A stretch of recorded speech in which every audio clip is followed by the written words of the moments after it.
عالم الغيب والشهادة هو الرحمن الرحيم والله الذي لا إله إلا هو الملك القدوس السلام المؤمن المهيمن العزيز الجبار المتكبر سبحان الله عما يشركون والله الخالق البارئ المصور له الأسماء الحسنى يسبح له ما في السماوات والأرض وهو العزيز الحكيم صدق الله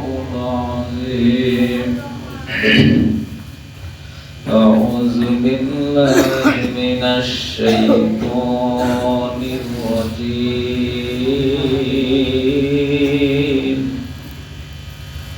بسم الله الرحمن الرحيم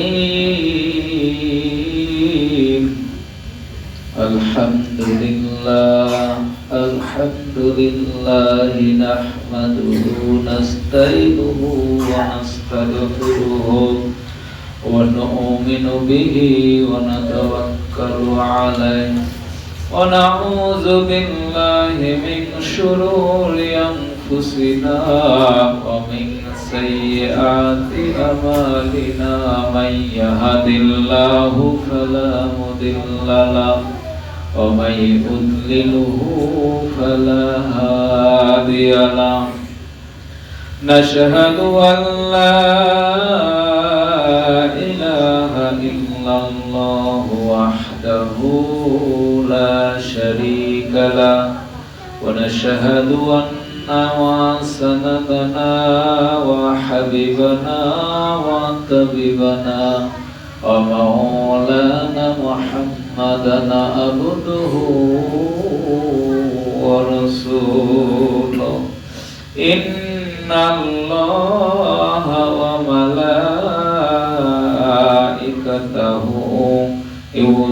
يصلون على النبي يا أيها الذين آمنوا صلوا عليه وسلموا تسليما اللهم صل على سيدنا مولانا محمد وعلى آل سيدنا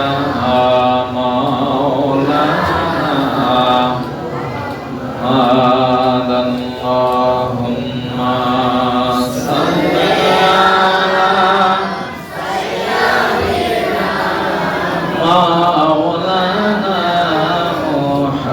محمد وعلى آل سيدنا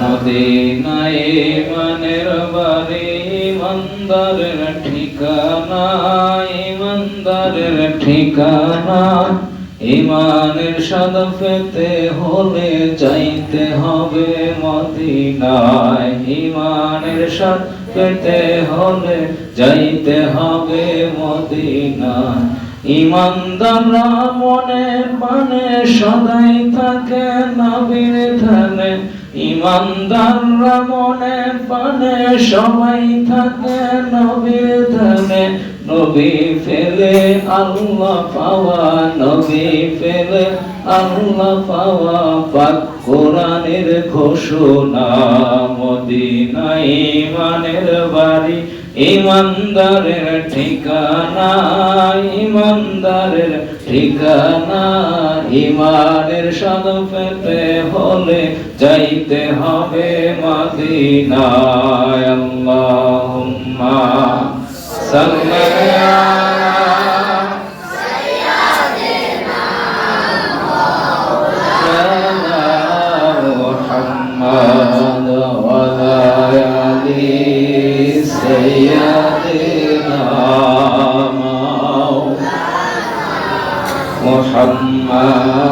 আল্লাহুম্মা সাল্লি আলা সাইয়্যিদিনা মাওলানা মুহাম্মাদ ওয়া আলি সাইয়্যিদিনা শাফিয়ানা নবীজির চরণেতে সারা জীবন আমি থাকবো নবীর চরণেতে সারা জীবন আমি থাকবো ভালোবেসে নবীজিকে ভালোবেসে নবীজিকে হৃদয় মাঝে ধরে রাখবো নবীর চরণেতে সারা জীবন আমি থাকবো মিলাদে কিয়ামে দুরূদ সালামে মিলাদ কিয়ামে দুরূদ সালামে নবীজিকে খুশি করব নবীর চরণেতে সারা জীবন আমি থাকবো আল্লাহুম্মা সাল্লি আলা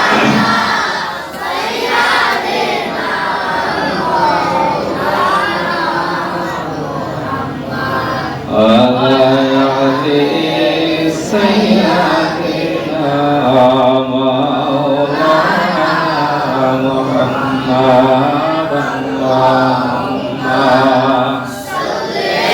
আলি সাইয়্যিদিনা مولانا محمد على علي سيدنا وشفيعنا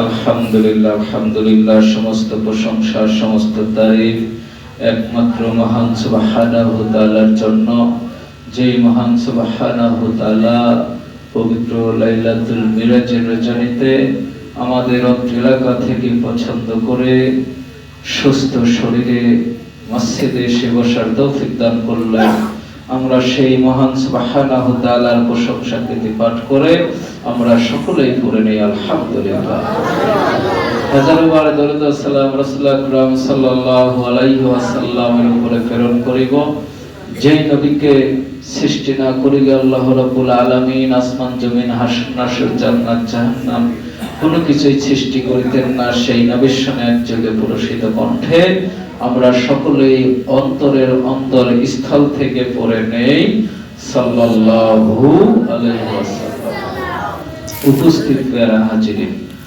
আজকে আমরা কেন এখানে এসেছি আমরা সবাই জানি কেন এসেছি লাইলাতুল মিরাজ আজকের রজনীতে কি হয়েছিল আল্লাহর রাসূল মিরাজে গিয়েছিলেন কোথায় গিয়েছিলেন মিরাজে মসজিদুল হারাম থেকে মসজিদুল আকসা মানে বাইতুল মুকাদ্দাস পর্যন্ত রাতে আল্লাহ রাব্বুল আলামিন তার এক বান্দাকে ভ্রমণ করিয়েছেন সুবহানাল্লাহ সেই বান্দাটা কে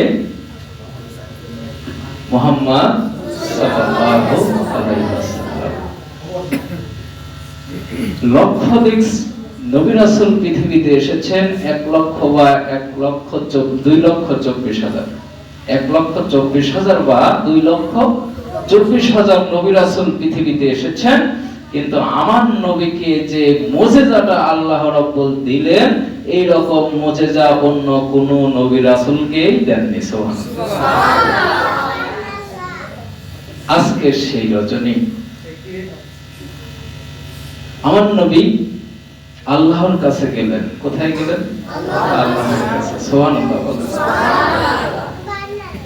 নবী আমার আল্লাহর কাছে চলে গেলেন। মাধ্যম হলো আজ জিবরাইল আলাইহিস সালাম।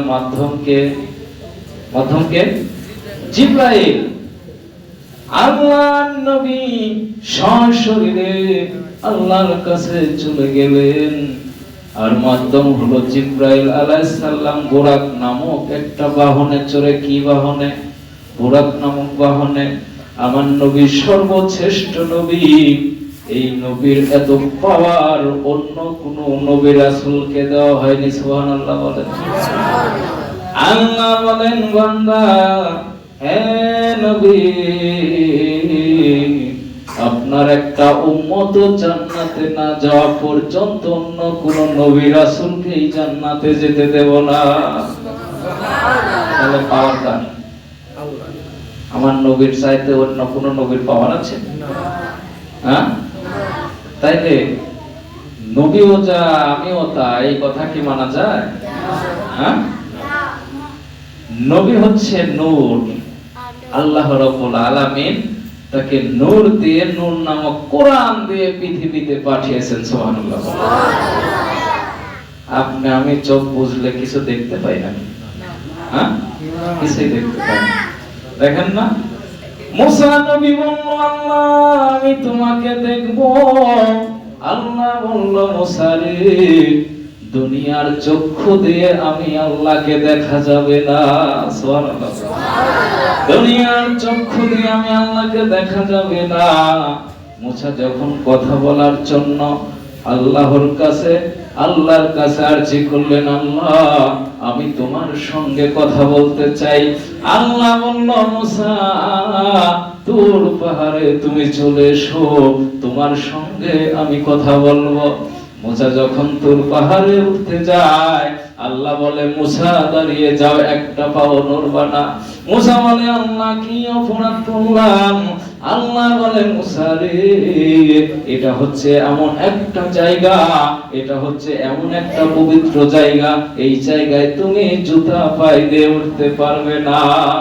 আর আমার নবী যখন আরশে মুআল্লায় আল্লাহর বাড়িতে চলে গেলেন, আমার নবী নিজের জুতা খোলার জন্য নিজের হাত মুবারক যখন লাগাইলেন, আমার আল্লাহ বলে, দোস্ত তুমি জুতা খুলো না গো, দোস্ত জুতা খুলো না। তোমার জুতার ধুলার জন্য আমার আরশে মুআল্লা পাগল হয়ে রয়েছে। তাহলে মর্যাদা আছে না? আছে।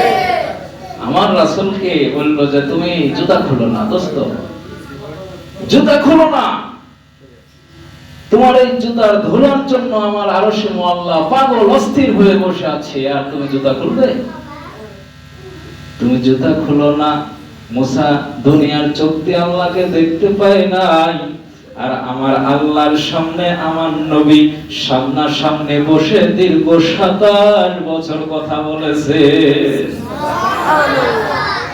সামনাসামনি বসে, এইভাবে সামনাসামনি বসে দীর্ঘ 27 বছর কথা বলেছে। এটাই হচ্ছে মুজিজা, এটাই হচ্ছে আমার রাসূলের জীবনের শ্রেষ্ঠ মুজিজা।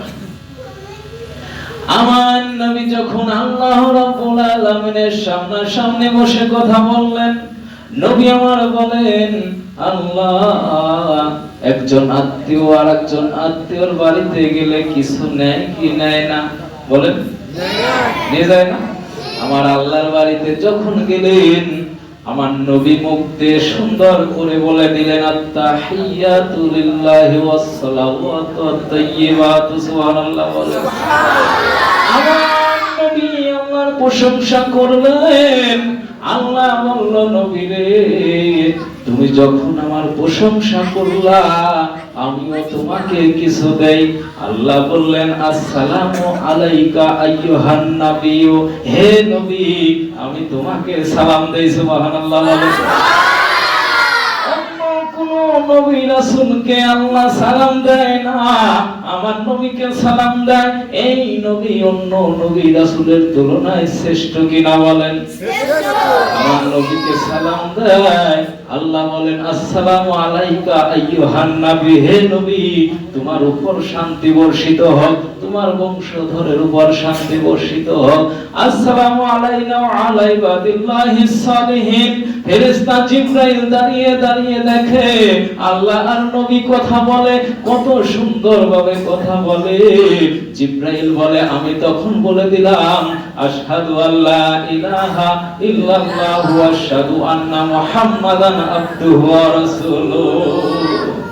সুবহানাল্লাহ।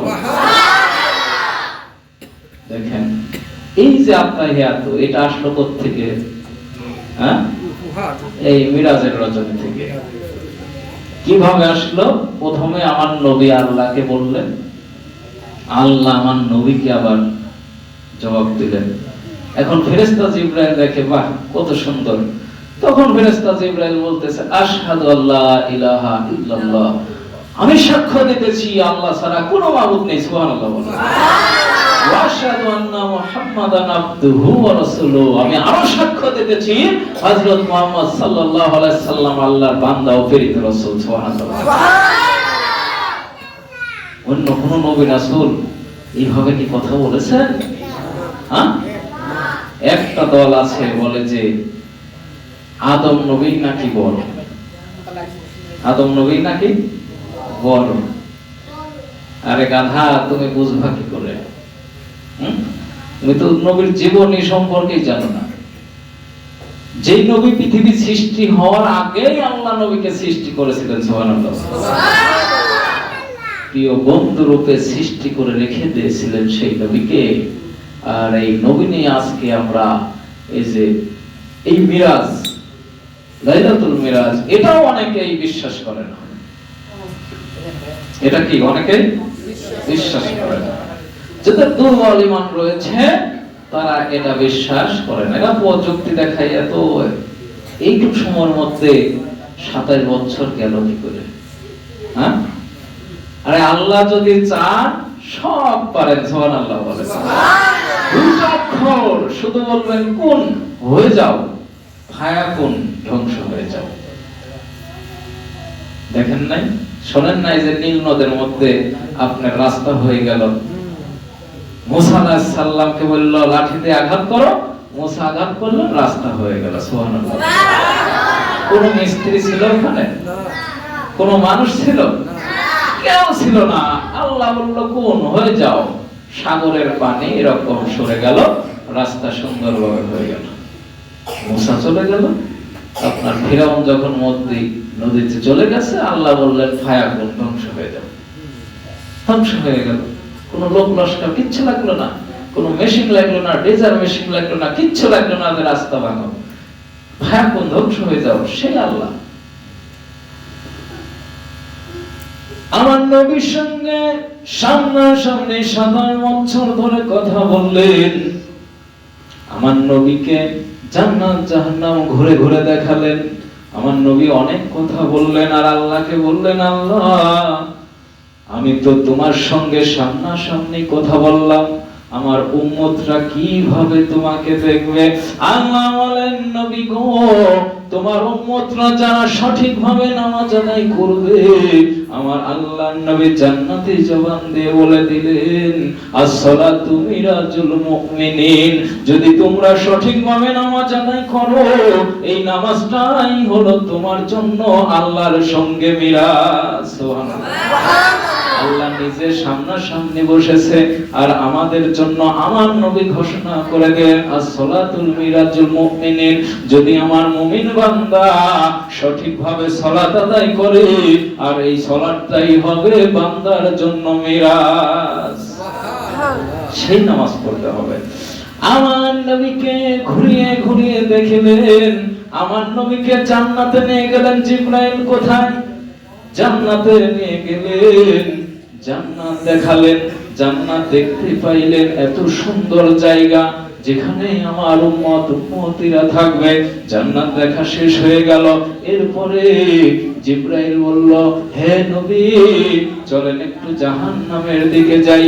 নবী আমার জাহান্নামের দিকে যায়। এমন জাহান্নামের দিকে যে দেখতে পেলেন অনেক মানুষ আযাবের মধ্যে গ্রেফতারি হয়ে রয়েছে এবং তারা নিজেদের সাথে বিরুদ্ধ আচরণ করছে। নবী জিজ্ঞাসা করলেন, ভাই জিবরাইল, এরা কারা? এদের এই অবস্থা কেন করা হলো? জিবরাইল বলেন, নবী, এরা হচ্ছে আপনার উম্মতের মধ্যে যারা ধর্ম বিদ্রোহী করে, যারা ধর্মদ্রোহী করে, এদেরকে এইভাবে শাস্তি দেওয়া হচ্ছে। আজকে যারা ধর্ম নিয়ে বাড়াবাড়ি করে, যারা ধর্ম এই রাসূলকে নিয়ে যারা বাড়াবাড়ি করে, তাদের জন্যই 1 নাম্বার জাহান্নাম রয়ে গেছে। সুবহানাল্লাহ। 2 নাম্বার জাহান্নামের দিকে আমার নবী যখন লক্ষ্য করলেন, আমার নবী যখন 2 নাম্বার জাহান্নামের দিকে লক্ষ্য করলেন, দেখতে পেলেন যারা জাহান্নামের মধ্যে রয়েছে তাদের নাক দিয়ে ধোঁয়া বের হচ্ছে, আগুন বের হচ্ছে, রক্ত বের হচ্ছে। কি আগুন, রক্ত, পুঁজ। আল্লাহর নবী প্রশ্ন করলেন, ইয়া আখি জিবরাইল, এরা কারা? হে ভাই জিবরাইল, এরা কারা? আল্লাহর নবীকে প্রশ্নের জবাব দিলেন জিবরাইল, নবী, এরা হলো আপনার উম্মতের মধ্যে ওই ব্যক্তি যারা নাকি আল্লাহর নামে মিথ্যা শপথ করে। কার নামে? করে না? করে না? শপথ করে না? একবার বিশ্বাস করার জন্য খোদার কসম আমি এটা করি নাই, কিন্তু ঘটনাটা কি? মিথ্যা। মিথ্যা শপথ করে না। কার নামে? আল্লাহর নামে। যারা মিথ্যা শপথ করে তাদের জন্য এই আযাব জাহান্নামের মধ্যে রয়েছে। কোন আযাব রয়েছে? জাহান্নামের মধ্যে রয়েছে। এইবার দেখেন আল্লাহর নবী আরেক দরজার দিকে তাকালেন, দেখতে পাইলেন তারা আপনার এমন অবস্থায় রয়েছে যাদেরকে আপনার এমন নিজের মুখ দিয়ে, আপনার চোখ দিয়ে রক্ত পুঁজ বের হচ্ছে আর নিজের দাঁত দিয়ে নিজের গোশতগুলো কামড়ে কামড়ে খাচ্ছে। কি করতেছেন? নিজের দাঁত দিয়ে নিজের গায়ের গোশত এরকম চিবে চিবে টেনে টেনে খাইতেছে। এটা কি? এটা সমস্যা কি? এটা ব্যাপার। আল্লাহর নবী প্রশ্ন করলেন, জিবরাইল, এরা কারা? জিবরাইল বললেন যে এরা হচ্ছে সেই ব্যক্তি যারা এতিমের মাল ভক্ষণ করে। কি করে? এতিমের মাল বা অসহায় দুরস্থ দুঃখী ব্যক্তির মাল যারা ভক্ষণ করে, জোর করে কেড়ে নেয় এবং টাকা গোছানোর যাদের লালসা রয়েছে। কি রয়েছে? টাকা গোছানোর যাদের, সম্পদ গোছানোর যাদের লালসা রয়েছে, এই ব্যক্তি হচ্ছে তারা। এইবার আসেন, এই সম্পদ আমি আপনাকে নিয়ে যেতে পারবো না। তাহলে কেন জাহান্নামের মধ্যে আমাকে আপনাকে এভাবে আযাব খাটতে হবে? এই জন্য কেয়ারফুল হয়ে যাই। সম্পদ আল্লাহ যতটুকু দিয়েছেন ততটুকু নিয়ে আমাকে আপনাকে সন্তুষ্ট থাকতে হবে। কি থাকতে হবে? সন্তুষ্ট থাকতে হবে। এজন্য পরের সম্পদ যদি আমি ভক্ষণ করি, জোর করে নেই, এর বিচার আল্লাহ করে আমাকে আপনাকে জাহান্নামে পাঠাবেন। সর্বশেষ এই বিষয়ে, জাহান্নামের বিষয়ে আর একটা কথা আমি বলবো।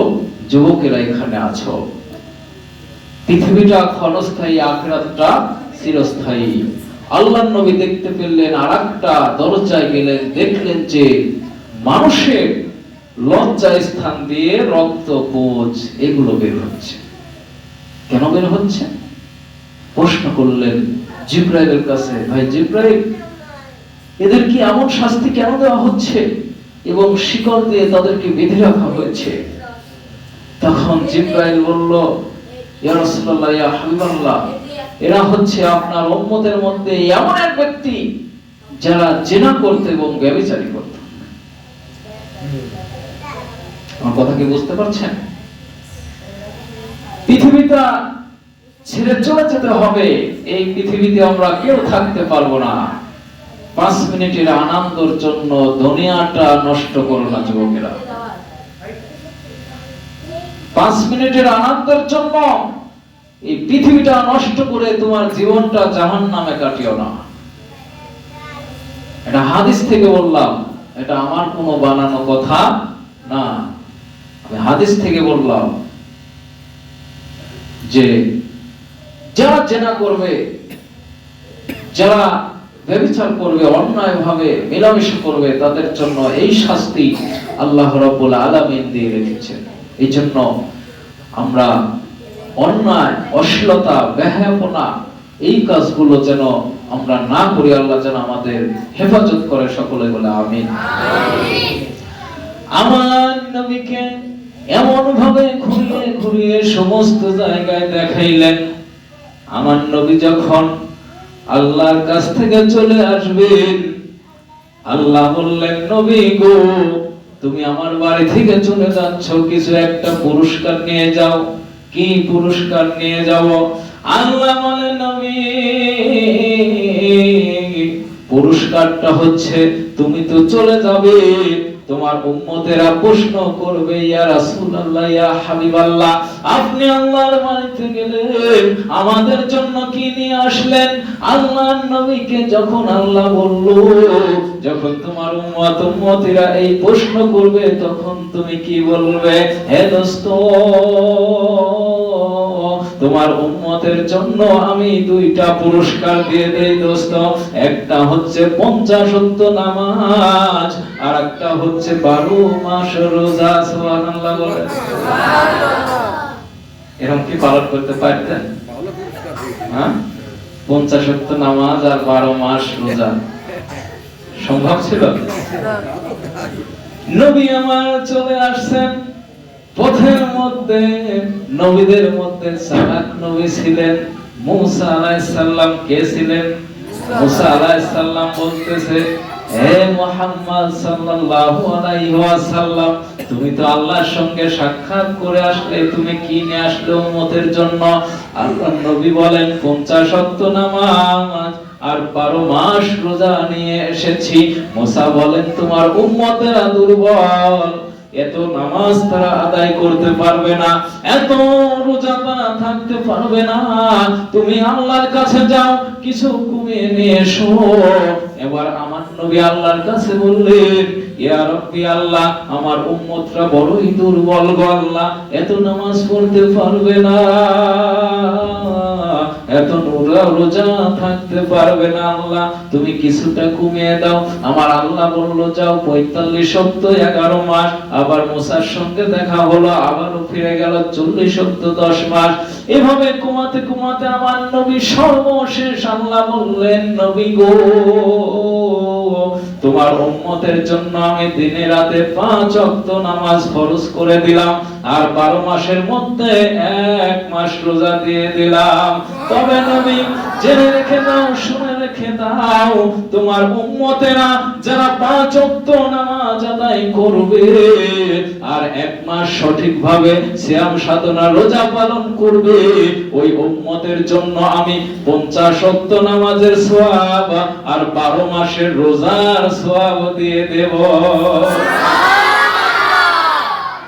তাইলে আল্লাহ আমাদের ভালোবাসেন না? 5 ওয়াক্ত পড়লেই পাচ্ছি কত? 50 ওয়াক্ত। 1 মাস রোজা থাকলে পারতেছি 12 মাস। তারপরেও তো আমরা পারি না, আমরা পারি না, তাই না? সামনে তো রোজা চলে আসতেছে, মাথা ব্যথা শুরু হয়ে যাচ্ছে অনেকেরই, পেঁয়াজ তোলা লাগবে, কি করব?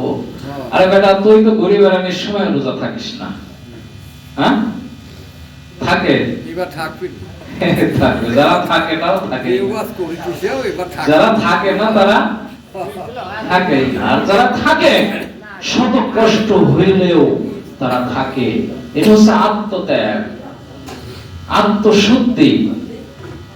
আপনি, আমার ক্ষমতা নেই রাত 3টার সময় খেয়ে আবার রাত 8টার সময় খায় না খেয়ে থাকবো, যে রাত 3টার সময় খাইলাম আবার রাত 8টার সময় খাবো, একেবারে 8টাও না 8:30টার পরে আমরা ইফতারে কিছু পানি চুনে দেই, পেট ভরে যা খাই, তারাবির নামাজ শেষ করে। আমার আপনার ক্ষমতা আছে? আল্লাহ যদি আমাকে শক্তি না দেন, কোনো ক্ষমতা নেই।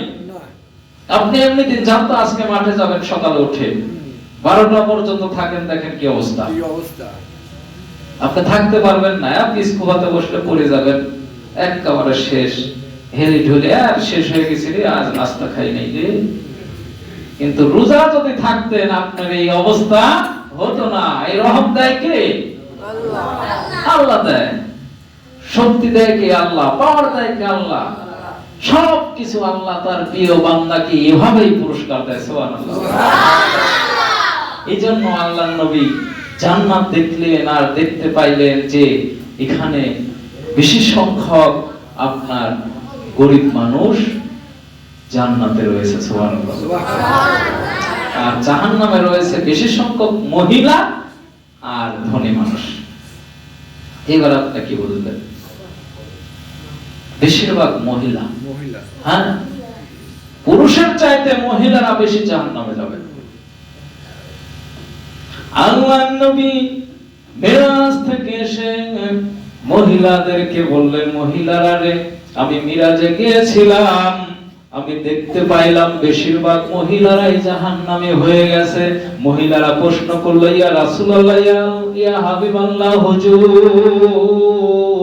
আমরা কেন জাহান্নামে যাব হুজুর? হুজুর বলে, দুইটা কারণে তোমরা জাহান্নামে যাবা। কয়টা? দুইটা কারণে জাহান্নামে যাবা। এক নম্বর কারণ হচ্ছে তোমরা খালি বর্জনা করো, তোমরা খালি লানত করো, তোমরা একটা কারণ কিছু হইলে তোমরা এমন ভাবে বকা দাও, এই জন্য এই কারণে তোমরা জাহান্নামে যাবে। লানত বোঝেন তো? আবার অভিশাপ। কি দেয়? অভিশাপ। সামান্য কারণে অভিশাপ দেয়। এই যে আমার এই আপনার পুল্লা গাছের ডোগাটা কে ভাঙি থই গেল, হ্যাঁ, আল্লাহ জেনে দিনে দিনে পরে ঠাটাতে পারি ফেলে। পুরুষ মানুষ কি বলে? আপনার 1% পেঁয়াজ নষ্ট করলেও আপনি যা বলবেন না, ওদিন আজকেই ঠাটা পরে মরে। কোন পুরুষ এরকম বলে না। হঠাৎ হঠাৎ বলতে পারে যাদের মধ্যে মহিলার একটা ভাব আছে, তাছাড়া পুরুষরা বলবে, তাই না? আল্লাহর নবী বলেন দুইটা কারণে মহিলারা জাহান্নামে যাবে। কয়টা কারণ? এক নাম্বার হচ্ছে তোমরা অভিশাপ করো আর লানত করো, আর দুই নাম্বার কারণ হচ্ছে মহিলারা রে, তোমরা তোমার স্বামীর হুকুম পালন করো না। কি করো না? স্বামীর হুকুম। তুমি যখন বাইরে যাও, সুন্দর কাপড় চোপড় পরে সাজুগুজু করে তুমি রাস্তা দিয়ে যাও, আর যখন ঘরের মধ্যে থাকো, যত নোংরা অপরিষ্কার ময়লাযুক্ত ছিঁড়া কাপড় পরে স্বামীর সামনে দিয়ে ঘোরো, এইটা সম্পূর্ণই নাজায়েজ। আজকে বলে দিলাম, সবাই আপনার অধীনস্থ যারা তাদের স্ত্রী রয়েছে, তাদের উচিত স্বামীর সামনে সব সময় সেজে গুজে থাকা, আর বাইরে যখন যাবে তখন এত সাজার কোনো দরকার নাই। আছে? স্বামী বলে যে আমার এক গ্লাস পানি দাও, মাঠ থেকে আসলাম খুব পিপাসিত। বউ বলতেছে যে ওই যে জগ দেখতে চাও, আর এই যে পত্নীর পর মগ আছে, এই যা বড়ি খাবো। আছে নাকি? হ্যাঁ, এইরকম। এই কারণে স্বামী যদি বলে ডাইনে যাও, স্ত্রী যায় বাঁ। এই কারণে তোমরা জাহান্নামে যাবা। দুইটা কারণ। এই দুইটা কারণ মুখস্থ করে রাখো। যারা বিয়ে করেন নাই সেই মজা পাচ্ছে, তাই না? বিয়ে করলে বুঝবেন। যারা বিবাহিত পুরুষ তারা জানে নারীদের চাইতে বিবাহিত পুরুষই বেশি নির্যাতিত, নিষ্পেষিত হয়, কিন্তু প্রকাশ করতে পারে না। আর নারীদের কিছু বললেই তারা প্রকাশ করে ফেলে, আমি এই হলো না সেই হলো না, তোর সংসারে জীবন শেষ হয়ে গেল। যাই হোক, আমরা বাচ্চাদের একটু মজা দিলাম, ওরা খুব মজা পাচ্ছে। যাই হোক, জান্নাত জাহান্নাম সবকিছুই আমার নবী দেখেছেন, এবং জান্নাতে কাদের দেখলেন, জাহান্নামে কাদের দেখলেন, আর 5 ওয়াক্ত নামাজ পড়লে কত পুরস্কার পাওয়া যাবে, 1 মাস রোজা থাকলে কত পুরস্কার পাওয়া যাবে, আল্লাহর বাড়িতে যে আমার নবী কিভাবে আল্লাহকে সম্বোধন করলেন, আল্লাহ নবীকে কিভাবে সম্বোধন করলেন, এবং ফেরেশতারা কি বললেন, এই সব কিছু আজকে কিন্তু খুব গুরুত্বপূর্ণ পয়েন্ট ছিল। এগুলো আপনারা মনে রাখবেন, এগুলো খুবই গুরুত্বপূর্ণ বিষয়, যেগুলো আমরা মনে রাখলে আমাদের দৈনন্দিন জীবনে অনেক উপকার আসবে। কথা ঠিক না ঠিক? এই জন্য এই সার পদার্থ কথা এগুলো ভোলা যাবে না। আর মেরাজ এটা সত্য ঘটনা, এটা মুমিন যারা তারা অকট্টভাবে এটা বিশ্বাস করে নেয়, এর মধ্যে কোনো সন্দেহ নেই। যার মধ্যে সন্দেহ থাকবে সে মুসলমান থাকবে না, সে কাফের হয়ে যাবে, একবার বিনা দলিলে কাফের হয়ে যাবে। যাই হোক, আল্লাহ যেন আমাদের সঠিক বুঝ দেয়, সঠিক আমল করার তৌফিক দান করে। সকলে বলে আমিন। সাল্লাল্লাহু আলা মুহাম্মাদ সাল্লাল্লাহু আলাইহি সাল্লাম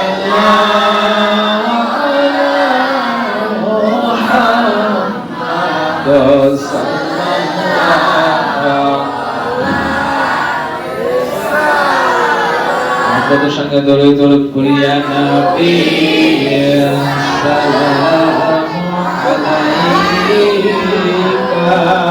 ইয়া রাসূলুল্লাহ সালামু আলাইকা আল্লাহুম্মা আমিন। রব্বানা যালামনা আনফুসানা وإن لم تغفر لنا وترحمنا لنكونن من الخاسرين আয় আল্লাহ তাআলা, তোমার বিশাল আসমানের নিচে, তোমার বিশাল জমিনের বুকে তোমার ঘর মসজিদে লাইলাতুল মিরাজের রজনীতে আমরা কতিপয় গুনাহগার বান্দা একত্রিত হইয়া তোমার নবীর প্রতি দরুদ ও সালাম প্রেরণ করেছি। আয় আল্লাহ তাআলা, তাসবিহ তাহলিমা পাঠ করেছি, ফাতিহা শরীফ ইখলাস শরীফ পাঠ করেছি। আয় আল্লাহ তাআলা, ভুল ত্রুটি ক্ষমা করে দিয়েছো। আমটুকু তাজদারে মদিনা রাসূল পাক সাল্লাল্লাহু আলাইহি ওয়াসাল্লামের পাক রওজা পৌঁছাইয়া দাও। আয় আল্লাহ তাআলা,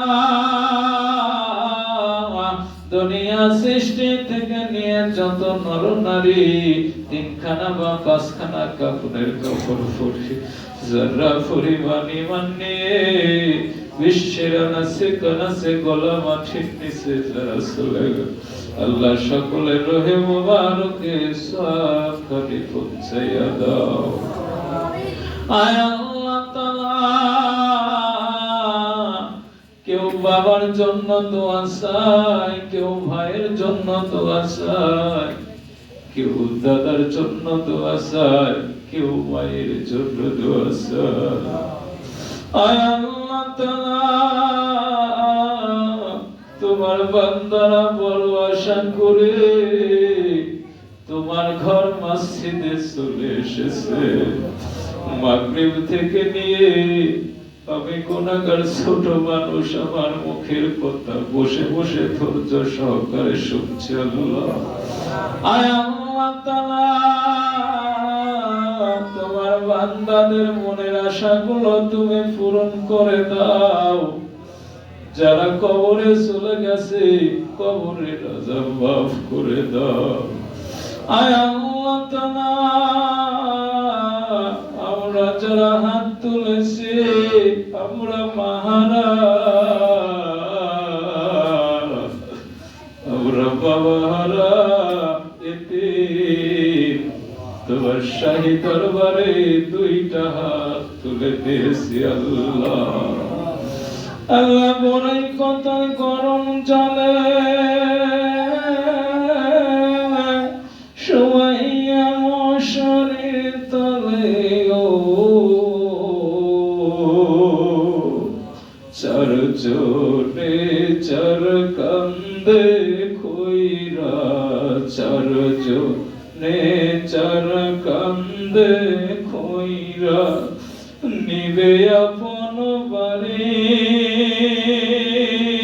ওরে লাহি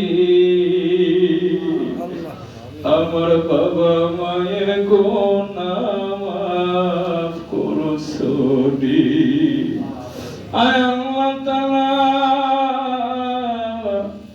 সন্তান পৃথিবীতে বেঁচে থাকা অবস্থায় যদি বিপদে পড়ে যায়, বাবা যদি বৃদ্ধ হয়ে যায়, বাবার কানে সংবাদ দেওয়ার সঙ্গে সঙ্গে সন্তানের পাশে এসে দাঁড়িয়ে যায়, পাশে দাঁড়িয়ে বলে বাবা আমি তোমার আব্বা চলে এসেছি, তোমার আর কোনো ভয় নেই। আল্লাহ এই দরদের বাবা আমরা জানে হারিয়ে ফেলেছি, বাবার চেহারা খানার দেখতে পাই না, অন্ধকার কবরে নিজের হাত দিয়ে রেখে এসেছি, কিয়ামত ছাড়া তো আর দেখা হওয়া সম্ভব নয়। ওই চেনা মুখ দিয়ে ভালোবেসে নাম ধরে ডাকে না, বিপদে পড়লে পাশে এসে একটা বারের জন্য দাঁড়াই না। আল্লাহ আমরা যাই বাবাকে হারাইলাম, দয়া করে বাবার কবর গুলো জান্নাত বানাইয়া দাও। আল্লাহ আমরা যারা মাকে হারিয়ে ফেলেছি, জনম দক্ষিণী মা সন্তানের জন্য নিজের জীবনটাও বিসর্জন দিতে পারে। না খেয়ে থাকলে আর আহারে বলার লোক নেই। সন্তান দূর দূরান্ত গেলে একটা বারের জন্য আর চিন্তা করে না এমন কেউ। মা যখন বেঁচে ছিল, সন্তানের আশা যদি দেরি হইতো, কতবার মা বলতো আহারে আমার বেটা এখনো কেন বাড়ি আসে না। বাড়িতে যখন আসতো মা দৌড়ে বলতো বাবা তোমার চিন্তায় আমি এখনো খাবার খাই নাই। বাবা তুমি কোথায় গেছিলে বাবা, তুমি বাড়িতে এসেছো, এখন আমার খুব শান্তি লাগে রে বাবা। এই দরদের মা আমরা যারা হারিয়ে ফেলেছি, দয়া করে মায়ের খবর জান্নাত বাড়াইয়া দাও। আয় আল্লাহ তাআলা মা বাবা যারা বেঁচে আছেন হায়াতুত তয়্যিবা দান করে দাও, শারীরিক সুস্থতা দান করে দাও। আল্লাহ আমরা যারা হাত তুলেছি, আমাদের মধ্যে আমরা অনেকে বিপদে গ্রেফতারি হয়ে আছি। আল্লাহ অনেকে অসুস্থ রয়েছে, অনেকে বিবাহ করেছে, আল্লাহ সন্তান দিচ্ছ না। আয় আল্লাহ তাআলা তোমার ভান্ডারে তো সন্তানের অভাব নেই, তুমি শুধু বলো হয়ে যাও, অমনি হয়ে যায়। আল্লাহ আল্লাহ ডাক্তার কবিরাজ কোনো কিছু আমরা বুঝি না, তুমি ডাক্তার তুমি কবিরাজ, সমস্ত বালা মুসিবত থেকে আমাদের হেফাজত করো আল্লাহ। রব্বে রহমহুমা কামা রব্বানি সগীরা, আল্লাহুম্মা কুর রব্বে রহমহুমা কামা রব্বানি সগীরা। আয় আল্লাহ তাআলা এই দুনিয়া ছেড়ে আমরা চলে যাব, মরে যাব, আমরা একদিন মাটির কবরে শোব, আমাদের দেহখানা মাটির মধ্যে গলে যাবে আল্লাহ। এই দুই হাত দিয়ে কত মানুষের মাটি কবর দিয়ে কবরে মাটি দিয়েছি, আমরা জীবনে কত মানুষের জানাজার নামাজ পড়েছি, কবে যেন আমাদের জানাজার নামাজ পড়বে। আল্লাহ তোমার কাছে চলে যাব, মরে যাব রে আল্লাহ। মরে যাওয়ার আগে আমাদের ঈমান হারা করো না আল্লাহ সোনার টুকরা ঈমান নষ্ট করো না আল্লাহ। আল্লাহ ঈমানে আমলে আমাদের মুখ থেকে কালেমা তয়বা জারি করাইয়া দিও, লা ইলাহা ইল্লাল্লাহু মুহাম্মাদুর রাসূলুল্লাহ।